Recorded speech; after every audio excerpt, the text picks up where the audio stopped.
Hello friends, இன்றைக்கி நம்ம சேனலில் பார்க்க போகிறது நட்கட்ஸ் ரெசிபி தான். இன்றைக்கி நான் லெமன் நட்கட்ஸ் பண்ண போகிறேன். ஸோ கடையில் போன்லெஸ் சிக்கன் வாங்கிக்கோங்க, இல்லாட்டினா ஃபில்லட்னு கேட்டு வாங்கிக்கோங்க. போனே இருக்கக்கூடாது, அந்த மாதிரி பீஸாக எடுத்துக்கோங்க. இதை ஒரு ஜிப்லாக் கவரில் போட்டு தட்ட போகிறோம்.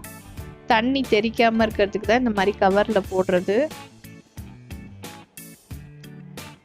நல்லா போட்டு தட்டிடாதீங்க, ஜென்ட்லாக தட்டுங்க. ஒரு லெமன் எடுத்திருக்கேன், சீடெல்லாம் எடுத்துருங்க.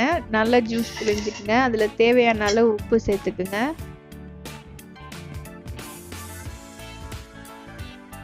இப்போ இது கூட மிளகுத்தூள் சேர்த்துக்கலாம். மிளகுத்தூள் உங்கள் காரத்துக்கு ஏற்ற மாதிரி தான், ஆனால் இது காரம் கம்மியாக சாப்பிட்டா தான் நல்லாயிருக்கும். ஸோ கொஞ்சமாக யூஸ் பண்ணிக்கோங்க. இப்போது நான் தட்டி வச்சுருந்த சிக்கனை ஸ்லைஸாக கட் பண்ணிக்கிறேன்.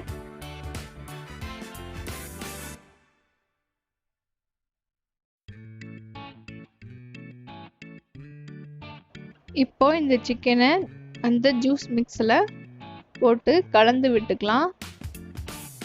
இது ஒரு 2 மணி நேரமாவது ஊறணும். ஸோ நல்லா கலந்து விட்டுட்டு ஃப்ரிட்ஜில் வச்சிடலாம்.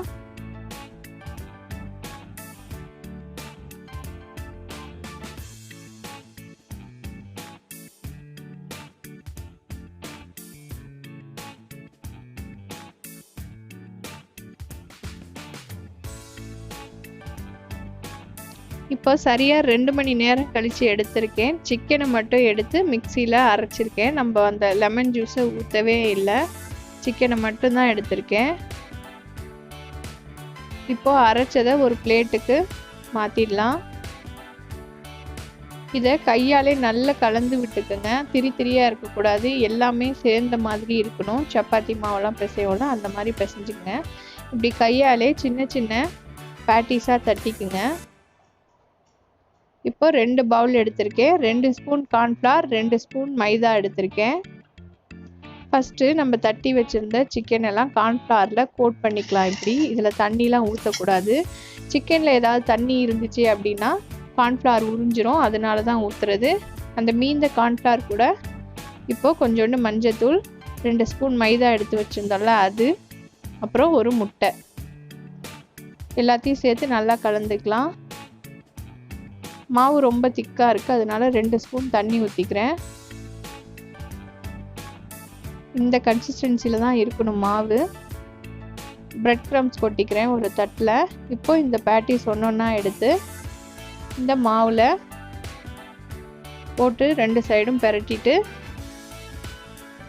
பிரெட் க்ரம்ஸில் போட்டு பிரெட் க்ரம்ஸ் எல்லா இடத்துலையும் ஒட்டுற அளவுக்கு பண்ணி தனித்தனியாக எடுத்து வச்சுக்கலாம். இந்த மாதிரி எல்லா பேட்டிஸையும் பண்ணிடுங்க.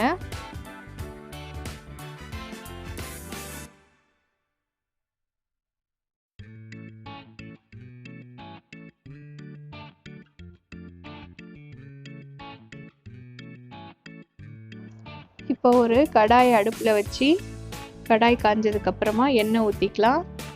எண்ணெய் கொஞ்சம் நல்லா காயிட்டும்.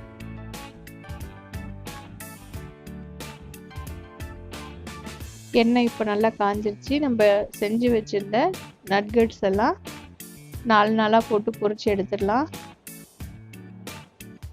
நம்ம நார்மலாக நட்கட்ஸ் சாப்பிடுவோம் மெக்டொனால்ட்ஸ் இல்லை வீட்டிலே செஞ்சு கூட. இப்போ இதில் லெமன் சேர்த்துருக்கிறதுனால இந்த டேஸ்ட்டு கொஞ்சம் டிஃப்ரெண்ட்டாக இருக்கும், புளிப்பாக கொஞ்சம் காரமாக.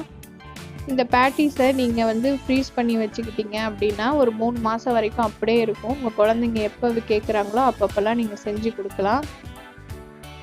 இப்போ 2 சைடும் நல்லா பொரிச்சு எடுத்துக்கலாம். அவ்வளோதான், சூப்பரான லெமன் நட்கட்ஸ் ரெடி ஆகிடுச்சு. இந்த ரெசிபி உங்களுக்கு பிடிச்சிருந்தா லைக் பண்ணுங்கள், ஷேர் பண்ணுங்கள், கமெண்ட் சென்ட் பண்ணுங்கள். தேங்க்ஸ் ஃபார் வாட்சிங்.